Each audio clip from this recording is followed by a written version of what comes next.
Welcome to the GCN Tech Show. This week we've got a couple of spy shots of new bikes, we've got some custom shoes, we've got golden rollers. And our big talking point this week, should you ride with or without a bike computer? That's a tough one. And also, there's a poor child out there who no longer has their own bedroom thanks to their father's obsession with bikes. More on that later on though. Didn't know you had any kids.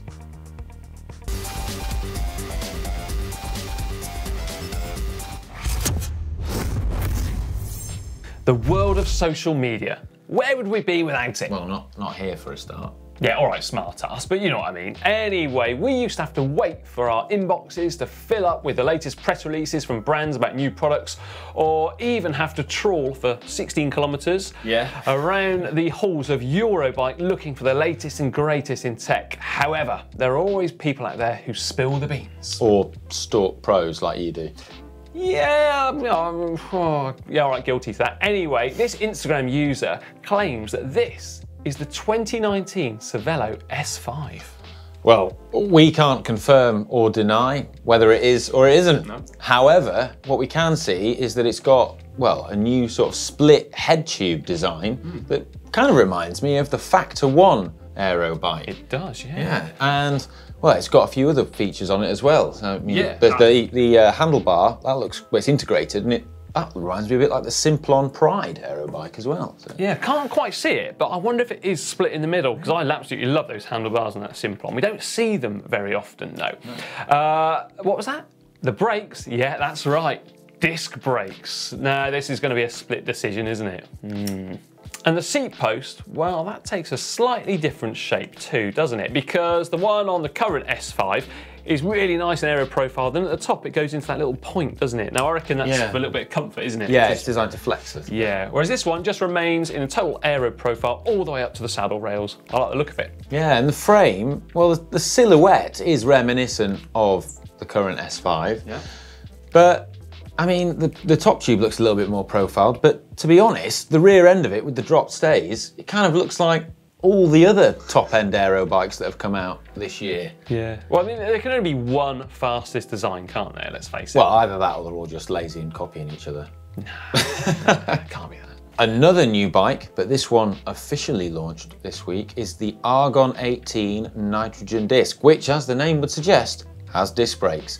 But Argon 18 are claiming that it's quite a lot different from the rim brake version of the nitrogen, and they're claiming that the fork is actually 80% stiffer in the disc brake version, but just as comfortable as the rim brake version. That's good news, isn't it? Because I do like a comfortable bike. Yeah. And sticking with comfort, they claim as well that the bike can fit up to a 30mm wide tyre, which is good news for those of you who like to run big old tyres, and it could probably go up to 32. But, you know, that's just my own thoughts, because most of them have a little bit of leeway here and there. Look closely, look at that rear mech. Oh, it's attached on with one of those direct mount style hangers, so you can do away with that extra little linkage, giving you more precise gear changes. Now, I did actually see this bike pre-Tour de France outside of the Astana hotel just a couple of days before when I was stalking them. And I asked the mechanic if I could get my hands on it, just have a good look at it and do a pro bike on it. And he said, no, it was under embargo. And I was gutted because I'd just seen Magnus Cort Nielsen come back off a training ride with it. But yeah, it looks a great looking bike, doesn't it? Yeah, pretty tidy. Anyway, more tech later on. Should you ride with a bike computer? Now, one of the biggest changes to the sport of cycling has seen the introduction of data, gadgets, and bike computers, and a lot of information can be viewed in real time on your head unit as you ride. Yeah, that's right. So this week we're discussing, does riding with data actually make you a better cyclist, turn you ultra human, I suppose, or should you just ditch it and ride along and enjoy the scenery and the surroundings? Yeah, it's an interesting conundrum. Yeah, I mean, in years gone by, well, speedos, they didn't actually exist, did they? And let's face it, power meters, that was just probably, well, they couldn't even dreamt that up back in Merckx's day. Yeah, when did speedos first become popular, John? Oh, wow. I mean, I've always worn them, so yeah, I mean, they've always been popular. Yeah. No, not speed, no, bike speedos, bike computers. Oh, I get you, right. For a moment, I thought you were, you know, wanted me to go for a swim or something. Anyway, bike speedos, well, initially they were just analog little things, so simply a little dial would turn around on the hub, and in turn it would flick over the numbers as you rode. However, they gradually got developed into electronic units down there on the forks, and then gradually they moved up onto the handlebars with wires. Yeah, my first one was a wired one. Yeah, do you remember the art of wiring one up around your brakes and everything like that? Lots of zip ties. Yeah, lots of zip ties and yeah, hard work. It's crazy to think that actually they've only been really that popular since the early 90s. Yeah, and since then the tech has completely exploded. You know, computers are commonly wireless now, and there's, you know, cadence sensors, heart rate sensors, and power meters, and the latest tech, aeropods, which measure your aerodynamics. Yeah, there's also Strava segments which pop up on certain head units, and well, you can actually go and get a PB on them, that kind of thing. Now, some people out there, they'll be cursing right now and saying it disrupts a group ride, it really does ruin the flow of a ride, but well, some people just can't help themselves, can they? I'm just going to stop you there. There's a segment coming up in 25 metres, and I want to have a pop at it, mate. Yeah, but it has to be said, getting real-time feedback on things like cadence, heart rate, speed, and power is really useful. And, you know, for training especially, it can be, you know, incredibly powerful. Yeah, but is there a downside? Is there a danger, do you reckon, that we could become over-reliant on data and numbers? Well, to be honest, if I'm being completely honest, I think I have become over-reliant on it. Because when we went and did the recent GCN Presenter Challenge up the Angleroo in in Spain, in sort of the haste to get out there, I didn't have time to fit my Quark power meter to my bike. And so consequently, I ended up riding without a power meter in like a time trial style effort for the first time in like 6 years. How did it feel? I felt naked. I'm dead. Oh, bloody hell. You could have done with those speedos to save everyone from that. Yeah. I grew up riding time trials and pacing off the feel, but it's a little bit sad to admit, but I think I've lost the ability to do that a bit. I certainly think I'm overly reliant on the data now, but I don't think it's necessarily that bad a thing, because I strongly believe I can get more out of myself with the power there, pacing myself with it and using it as a tool. And I've got a science background, and I like to be able to quantify my cycling by seeing that data and sort of analysing it. And as a nerd, I love that. I really love it. Well, you're joined by a lot of nerds out there, Ollie, because let's face it, the start of any race or mass participation event has really changed since the mid-90s, when it was just quite a civilised affair. These days, if you're in the surroundings of one of those races or events, it's like an electronic bird song going off, or as if an extra from Star Wars is being let loose in the area, because all you can hear is beeps and buzzes and things like that. It sounds like R2-D2's going. Yeah. Now, this topic, it really did, well, it excited us, didn't it, when we sat down thinking about it, because when I was racing, I didn't really have any interest in the numbers when I was out training, because, well, I kind of used to just bury myself or have a really easy day. There was no sort of middle ground or anything like that. And then during a race, well, road racing, track racing, in a track race, you're not even allowed to have a computer on your bike. And in a road race, there was too many other things going on really to worry about looking down at a head unit, and you're too busy watching wheels, sitting in wheels in my case. And really, it's all about getting over the finish line first. At the end of the race though, I would always have a good look through that data, because there'd be some metrics in there I'd be keen on. However, since stopping racing and simply riding for leisure, I really rely on having a head unit on my bike, and I find myself looking at it probably far too often, to be honest. And at the moment, I've got some new integrated handlebars and stem, and I don't have the right mount on there for my GPS unit. So it's in my back pocket, and I miss it. I miss it so much. I never thought I would say I miss looking at a bike computer, but I am gutted to not have it on there. This is going to sound completely tragic, right? But if I get back from a ride and I've forgotten to press go on my computer, or I've deleted my Strava file or something, I just feel, what was the point? Yeah. Well, you know what it's like. Well, you know what they say, Ollie. If it's not on Strava, it didn't happen. So tell me about it. Yeah. Tell me about it. And worse still is when you get back and it's uploaded automatically, and suddenly you get that email notification, or from someone else, for instance. oh, you've lost your KOM. That is probably one of the worst feelings there is. So I always go on it and I look to see about that person and what and how they've done it. 9 times out of 10, they've cheated.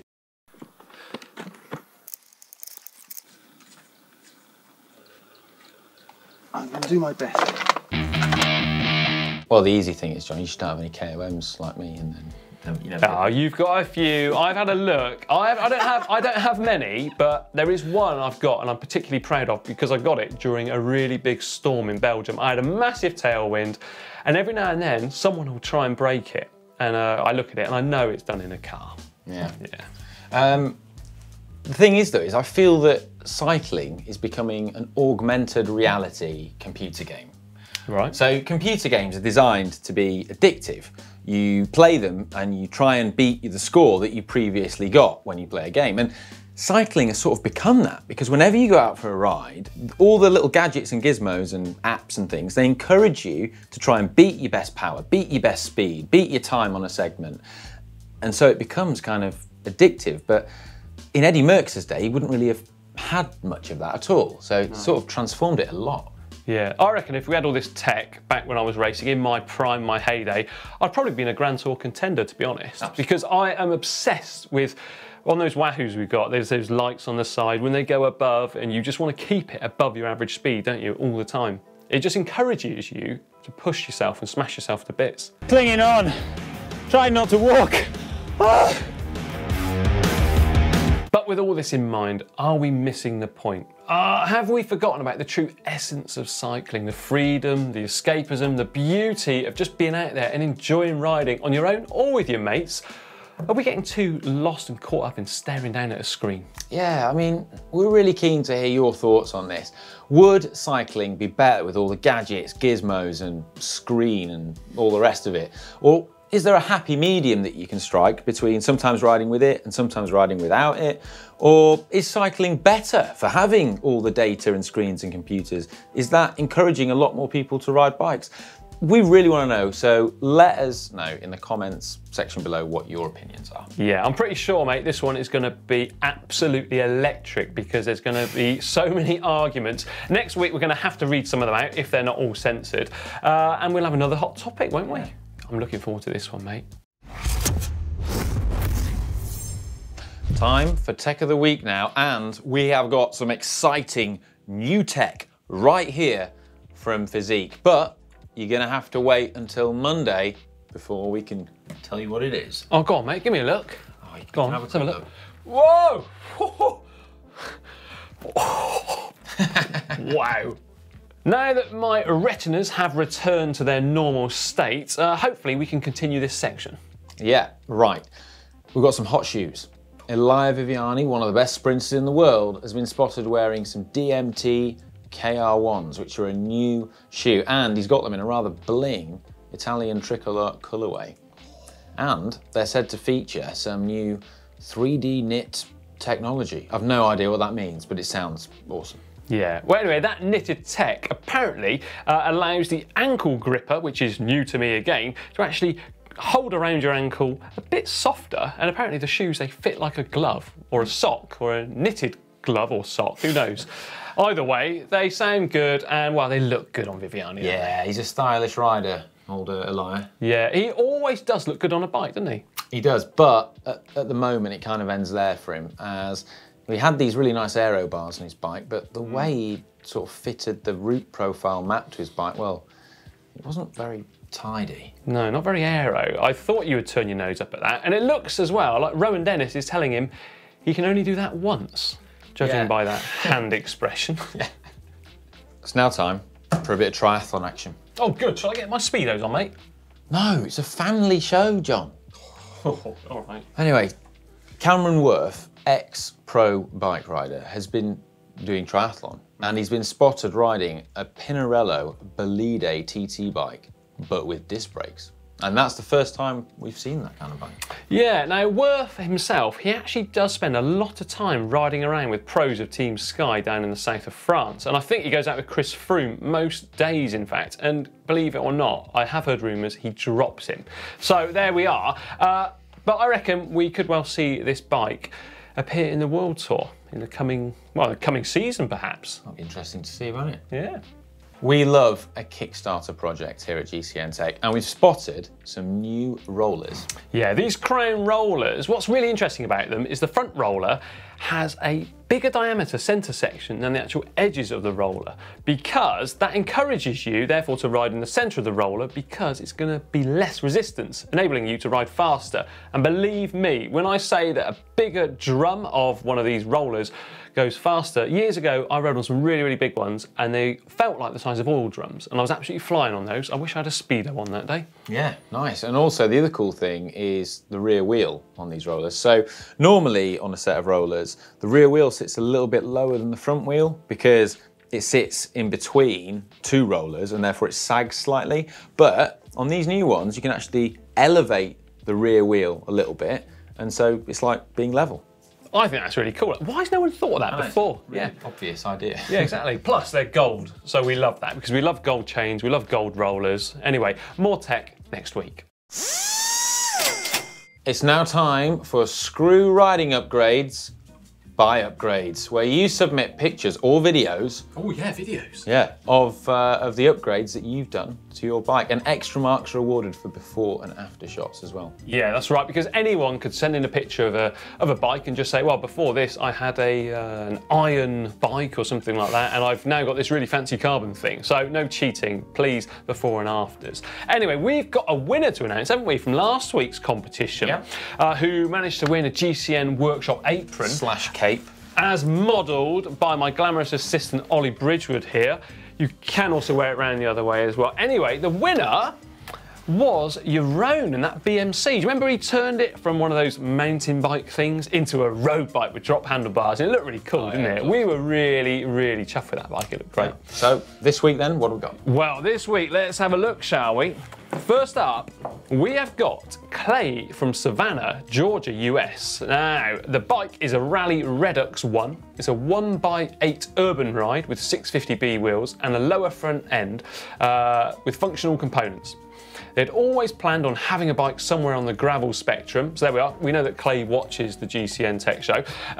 So they took this and simply added drop bars. Lol. No, so that's laugh out loud. There was some Tiagra kit on sale, so I upgraded to a 1x10 setup using that, plus a take-off two-piece crankset I found on the internet. This is the perfect setup for this overweight middle-aged dude with arthritis for sure. Now that's Clay's words, not ours. Now that, again, it's just transformed a bike, doesn't it? You put some drop handlebars on, and straight away, it looks great. That's awesome. Yeah. It's like a freedom machine. Yeah, it got rid of that chain set that had the integrated sort of chain guard on it and stuff like that. It does, it looks good, doesn't it? It looks like a fast bike. Yeah, I like his bottle cage as well. Nice. Well, there we are. Yeah. Anyway, that's the first one this week. Next up, Trent from Queensland in Australia. I love that part of the world. Absolutely love it. Go on, you read this one out. So Trent says, the garage didn't have aircon. So I turned the kids' bedroom into my own bike workshop / ergo training room.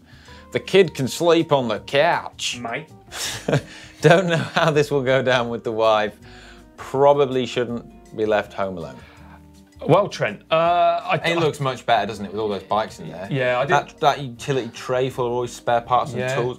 Great. Look at all his helmets. Got his helmets there. Have you noticed that Trent, he's still got a bit of that tree that's painted onto the wall in the workshop there, nice. Just to remind him of the child that he makes sleep on the couch. Yeah. Whoa. Great. It's a tough one, that, isn't it? Yeah. Oh. I think both of them are really great upgrades, and that's thinking outside the box there, isn't it? Because we said, like, you know, screw riding upgrades, buy upgrades. They've gone and transformed a room of the house. The kid is on the sofa. He's upgraded his house. Yeah, upgraded the house, yeah. So you know the drill by now. Vote on the poll on screen right now who you want to win the workshop apron. Yeah, and don't forget to submit your entries for next week using either the uploader, which is links in the description below, or simply using the hashtag GCN Upgrades. Oh, I can't wait to see what we've got next week. Bike of the week time, and I absolutely love this to, well, get some insight into what bikes you like out there. And last week we put head to head the Trek Emonda of Trek Drops, and that was up against the Canyon Air Road of Canyon SRAM in what has been described by many people out there as the best looking bike ever. There we are. Anyway, the winner with 74% of the votes was the Canyon, which really surprises me because we've seen so much of it. I know. People love that bike, but it's a really classy paint job. Yeah, it does look good. So this week's head-to-head is Michael Bling Matthews, Giant TCR Advanced. Love a bit of bling. Yeah, love a bit of bling. From Team Giant Sunweb versus Colombian national champion Sergio Henau's Pinarello Dogma F10. Oh, this is a tough one, isn't it? I love both those bikes, but vote up there, top right-hand corner for your favourite. And next week, we will reveal the results and have 2 more head-to-head. Tell you what, that sounded better this week. I'm not in any pain.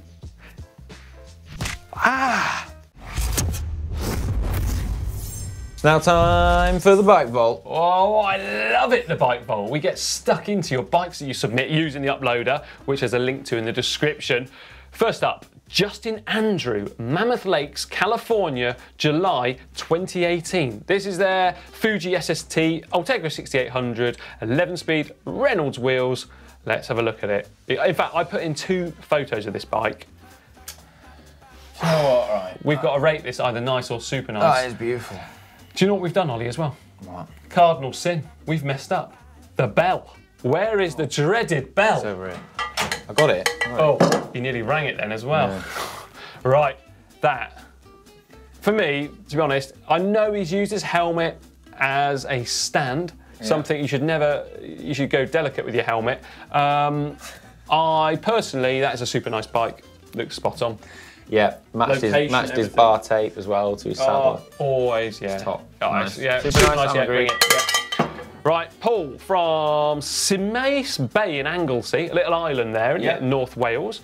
Giant Defy Advance Pro 1. It's a nice looking bike, isn't it? Now, Paul did say that they were thinking about basically going bright candy red by enhancing the branding on the wheels in the same colour. But what do you think about? I wouldn't do that. Would you? No, I wouldn't do that. I think keep the wheels black. Don't do that. Tip though, I would have removed the saddlebag for the photo. There is that, yeah. But what do we spot on there? A couple of cheeky GCN water bottles. Ooh. So, you've redeemed yourself. And he's colour coordinated then with the frame and the bar tape. Yeah. He's done well. I'll tell you what, Paul. Personally, I think that's super nice because look at the size of the chain. Not on the bike, but underneath. Yeah. Yeah, there we are. Well, bring it, mate. Super nice. Nice one, Paul. Here we are. Nathan, Formentor in Mallorca, a place which we know very well. Yeah, I know that exact spot very well. Boardman 9.0 Air. Now, I like what Nathan actually sent in with this. 18 years old, self-taught mechanic from Birmingham in the UK. Custom Boardman that he built from the frame set up with SRAM Red and Mavic wheels. Now, I love the fact that he's a self-taught mechanic. That's how I, basically ended up doing it by ruining a wheel once when I tried to true it. Anyway, long story short, yeah, good one. Wrote off a wheel. Nathan. That's a nice looking bike, isn't it? Yeah, as well. especially if he's built. Hang on a minute. Nathan's got a GCN bottle on there too. I know. A gold chain. Oh, he's ticking the boxes, isn't he? Nathan, he's speaking to us. Nathan, you're a little tease. It's like he's watched us before. Yeah. It's like he knows the way to ring in the bell. Bring it. Come on, then. Right. Now, next up, Victor from the Myrdalwoud in Oude Heavily. I hope I got that right, Victor. Stephen Super Prestige, preparing for the forthcoming cross season. Do you reckon it's going to stay that clean? Definitely not, no. That's a nice looking bike, isn't it? Yeah. I think it's really nice. What do you reckon of it? I've cut the steerer, personally. The saddle's a bit low. Yeah, it is. You know. Also, who races with a bottle on their bike for cross?